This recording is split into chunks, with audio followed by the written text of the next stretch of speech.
السلام ورحمۃ اللہ وبرکاتہ۔ نحمده ونصلي ونسلم على رسوله الكريم، اما بعد فاعوذ بالله من الشیطان الرجیم، بسم اللہ الرحمن الرحیم۔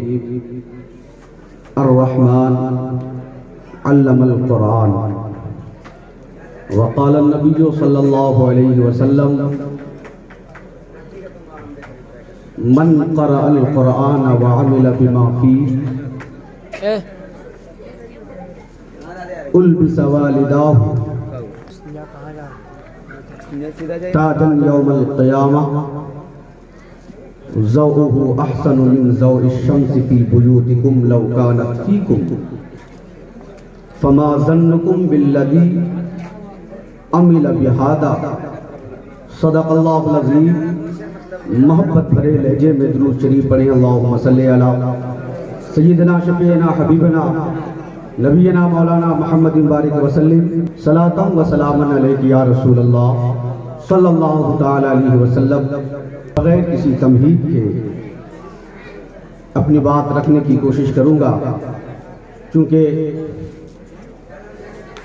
مدرسہ اہل سنت اصلاح المسلمین کے محتمم نقیب اعظم ہندوستان نے غوث اعظم کا صدقہ عطا کرتے ہوئے 11 منٹ کا موقع دیا ہے۔ اب اس 11 منٹ کو اگر تمہیدی جملوں میں ضائع کر دوں تو میں سمجھوں گا کہ قطعاً انصاف نہیں ہوگا، ہے نا؟ بڑی اچھی تقریر آپ نے خطیب باوقار حضرت علامہ علاء الدین چترویدی سے سماعت فرما لی۔ اب تقریر کا وقت نہیں رہ گیا ہے، تعارف کا وقت ہے۔ حضرات،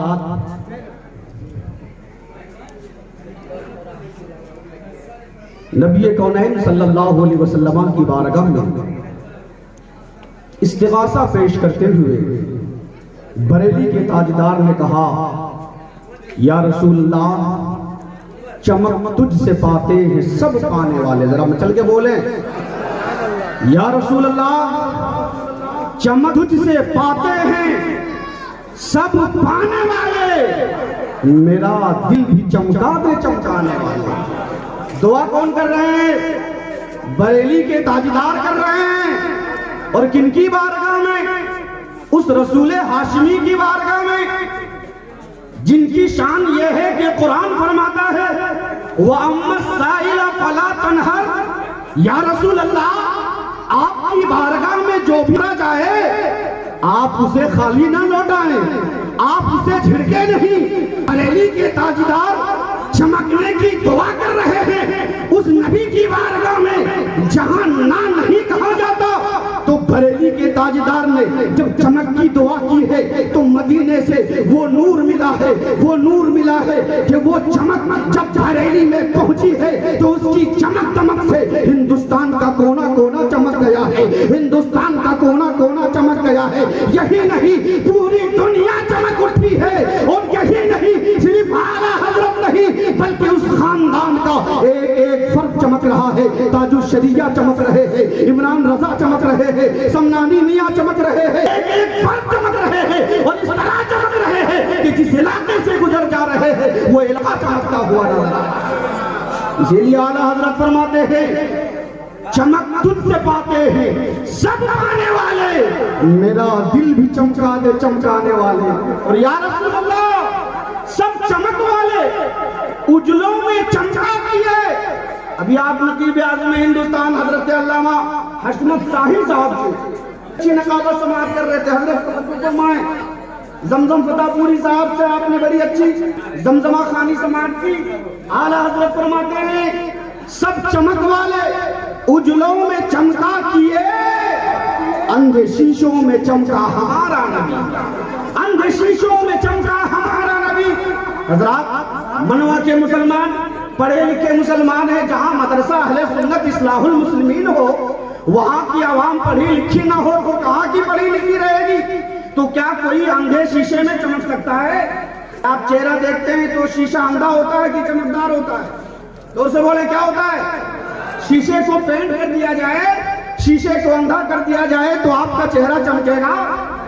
نہیں، چہرہ چمکنے کے لیے شیشے کو بھی چمکدار ہونا چاہیے، رخ چمکنے کے لیے شیشے کو بھی چمکدار ہونا چاہیے، مگر بریلی کے تاجدار فرماتے ہیں یا رسول اللہ سب چمک والے اجلوں میں چمکا کیے، اندھے شیشوں میں چمکا ہمارا نبی۔ بریلی کے تاجدار کیا فرمانا چاہتے ہیں؟ تھوڑی دیر آپ کی توجہ چاہوں گا۔ حضرت آدم سے لے کر عیسیٰ تک کم و بیش 1,24,000 انبیاء کرام حضرت انسان کی رشد و ہدایت کے لیے آئے۔ آپ کی دعوت آپ کو راہ راست سے ہمکنار کرنے کے لیے آدم کو بھیجا گیا ہے، نوح کو بھیجا گیا ہے، شیش کو بھیجا گیا ہے، ابراہیم کو بھیجا گیا ہے، اسحاق کو بھیجا گیا ہے، موسیٰ کلیم اللہ کو بھیجا گیا ہے، اور تمام انبیاء کرام آتے رہے، مگر ان کا انداز الگ الگ ہے، آنے کا طور طریقہ الگ الگ ہے۔ آدم کا زمانہ ختم ہوا کہ نہیں، نوح کو بھیج دیا گیا، نوح کا زمانہ ختم ہوا کہ نہیں، شیش کو بھیج دیا گیا۔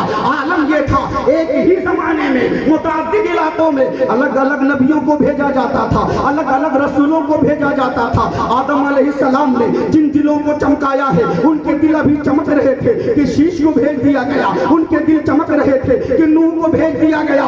بالآخر حضرت آدم سے لے کر عیسیٰ تک جتنے پیغمبر آئے ہیں ان قوموں کی طرف بھیجا گیا ہے جن قوموں کا دل پہلے سے کچھ نہ کچھ چمک رہا تھا، ان کے دلوں میں توحید کی رمق باقی تھی، ان کے دلوں میں نبوت و رسالت کی رمق باقی تھی، مگر 570 سال کا عرصہ گزر گیا ہے، کسی نبی کو نہیں بھیجا گیا، کسی رسول کو نہیں بھیجا گیا۔ حضرت عیسیٰ کو آسمان پہ اٹھا لیا گیا، کسی نبی کو نہیں، کسی رسول کو نہیں۔ اب دل کالے ہو چکے ہیں، کفر کی تاریکی چھائی ہوئی ہے، شرک کی تاریکی چھائی ہوئی ہے، پورا دل اندھا ہو گیا ہے۔ ان اندھی قوموں کی طرف پیغمبر اعظم کو بھیجا ہے، اور پیغمبر اعظم نے ان اندھے دلوں میں نبوت و رسالت کا چہرہ چمکایا ہے، دعوت و تبلیغ کا چہرہ چمکایا ہے، ایسا چمکایا ہے کہ کسی کو عدالت کا تاجدار بنا دیا ہے، کسی کو سخاوت کا علم بردار بنا دیا ہے، کسی کو عدالت کا علم بردار بنا دیا ہے۔ ایسا چمکایا ہے جو شرابی تھے اسے صحابی بنا دیا ہے، جو راہزن تھے اسے راہبر بنا دیا ہے۔ اسی لیے تو بریلی کے تاجدار فرماتے ہیں سب چمک والے اجلوں میں چمکا کیے، اندھے شیشوں میں چمکا ہمارا نعرہ تکبیر، نعرہ رسالت، مسلک اعلیٰ حضرت۔ عزیزان گرامی وقار، اسی چمک والے نبی کی بارگاہ میں عریضہ پیش کرتے ہوئے اعلیٰ حضرت فرماتے ہیں چمک تجھ سے پاتے ہیں یا رسول اللہ۔ صدیق نے بھی تجھی سے چمک پائی ہے، عمر نے بھی تجھی سے چمک پائی ہے، عثمان نے بھی تجھی سے چمک پائی ہے، علی نے بھی تجھی سے چمک پائی ہے، اعلیٰ حضرت نے بھی تجھی سے چمک پائی ہے، سب نے تجھی سے چمک پائی ہے، سب چمک تجھ سے پاتے ہیں، سب پانے والے میرا دل بھی چمکا دے چمکانے والے۔ عزیزان گرامی وقار، اور نبی کونین مشکات نبوت سے جس کا دل جتنا چمکا ہے دنیا میں وہ اتنا کامیاب رہا ہے۔ ابھی آپ نے دیکھا حضرت مفکر ملت، حضرت فخر صحابت، نازش اقتباس و قلم حضرت علامہ قطب الدین رضوی کو جب مشکات نبوت سے نور ملا ہے ان کا دل چمکا ہے، اتنا چمکا ہے کہ آج علماء اہل سنت نے انہیں اپنے سروں کا تاج بنا لیا ہے، قائد اہل سنت کا ایوارڈ دے رہا ہے۔ کیوں؟ ایسے نہیں، علامہ قطب الدین کسی عام شخصیت کا نام نہیں ہے، علامہ قطب الدین اس شخصیت کا نام ہے جو مصائب کی چٹانوں کو پھاڑ کر کے آسانیوں کی راہ ہموار کرنے والی شخصیت کا نام علامہ قطب الدین ہے۔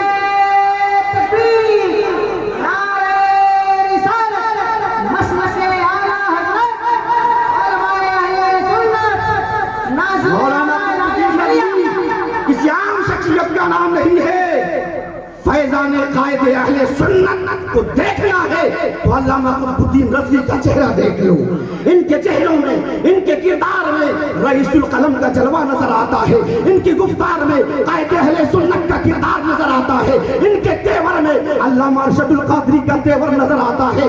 میں نے بچشم خود ملاحظہ کیا ہے راچی کی سرزمین میں جو کفر زدہ علاقہ ہے، وہابیت زدہ علاقہ ہے، حج کمیٹی میں سنیت کی کوئی نمائندگی نہیں ہوتی تھی، وقف کمیٹی میں سنیت کی کوئی نمائندگی نہیں ہوتی تھی، اور کسی بھی کمیٹی میں اہل سنت کا کوئی نمائندہ نہیں ہوتا تھا، مگر قائد اہل سنت کا پروردہ نور دیدہ علامہ ارشد القادری نے جب سے راچی کے سرزمین زمین کو اپنے قدم میں منت لزوم سے سرفراز کیا ہے. حج کمیٹی میں اہل سنت کا نمائندہ نظر آتا ہے, وقف کمیٹی میں اہل سنت کا نمائندہ نظر آتا ہے, ایوانوں میں آواز بلند کرنے کے لیے ادارے شریعہ کا نمائندہ نظر آتا ہے. آپ نے دیکھا تریپورہ کی سرزمین پر ہمارے مسلم بہنوں کے ساتھ کیا کیا گیا, ہمارے خون کے ساتھ ہولیاں کھیلی گئی. کوئی شخص وہاں جا کر کے انہیں راحت رسانی کا سامان پہنچانے کے لیے کسی نے کوشش نہیں کی ہے. اگر کوشش کی ہے تو اسی شخصیت کا نام علامہ قطب الدین رضوی ہے. عزیزان گرامی وقار, ویسے ہی کسی کو ایوارڈ نہیں دیا جاتا ہے جب پتا زہرا ہو جاتا ہے. ماں کی آنکھوں میں آنکھیں ڈال کر کے جب ملت کے تنے مردہ میں تازہ خون پہنچانے کا کام کیا جاتا ہے تب ایوارڈ دیا جاتا ہے. جب مصیبتوں کے سامنے سینہ سپر ہو کر کے ملت کی کشتی کو بلاخیز طوفانوں سے ٹکراتے ہوئے ساحل مراد تک پہنچانے کا فریضہ انجام دیا جاتا ہے تب ایوارڈ دیا جاتا ہے. عزیزان گرامی وقار, آج کچھ لوگ پوچھتے ہیں ادارے شریعہ کیا ہے, ان نادانوں کو معلوم نہیں ادارے شریعہ مفتی اعظم کے فیضان کا نام ہے. ادارے شریعہ ناشر مسلک اعلیٰ حضرت کا نام ہے.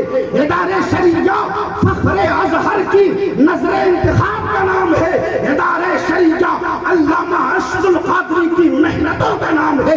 ادارے شریعہ مجاہد ملت کے کردار کا نام ہے. ادارے شریعہ مجاہد دورہ کے گفتار کا نام ہے. ادارے شریعہ مسلک اہل سنت مسلک اعلیٰ حضرت کے سچے علم بردار کا نام ادارے شریعہ. عزیزان گرامی وقار, ضرورت اس بات کی ہے کہ ادارے شریعہ کے دست و بازو کو مضبوط کیا جائے. ابھی آپ نے سپاس نامے کے حوالے سے حضرت علامہ قطب الدین رضوی کا ایک مختصر تعارف سماعت کیا ہے. انشاءاللہ الرحمن بہت جلد حضرت کی خدمات اور جو ان کے کارہائے نمایاں ہے ان پر مشتمل ایک ذخیر کتاب شائع کی جائے گی. بولیے سبحان اللہ.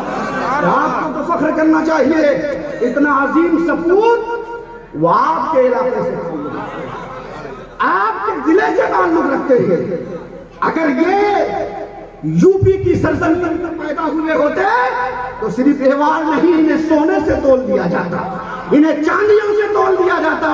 مگر ہم بہاریوں اور جھارکھنڈیوں کی ہرما نصیب یہ ہے کہ ہم اپنی موتیوں کو پہچان نہیں پاتے.